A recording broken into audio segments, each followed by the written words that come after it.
नुकतंच असलेलं भारत-पाकिस्तान जे युद्ध आहे त्या दरम्यान आपण बघितलं की ड्रोन्स आणि अनमॅन्ड एरियल व्हेकल्सचा खूप मोठ्या प्रमाणात वापर झालेला आहे।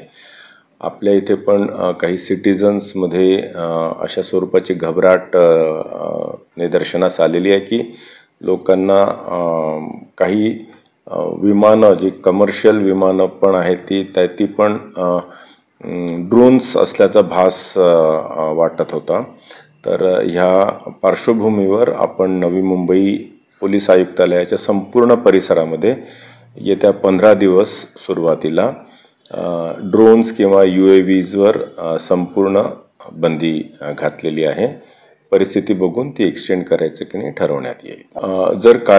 जर आपल्याला अशा स्वरूपाचं कोणीही ड्रोन किंवा UAV विदाउट परमिशन जर उडवताना दिसलं तर त्याच्यावर ॲप्रोप्रिएट आपले जे BNS कलम आहे, BNSच्या अंतर्गत योग्य कलमान्वये त्याच्यापासून होणारं संभाव्य नुकसान, क्षती ह्याचं असेसमेंट करून ॲप्रोप्रिएट कारवाई करण्यात येईल।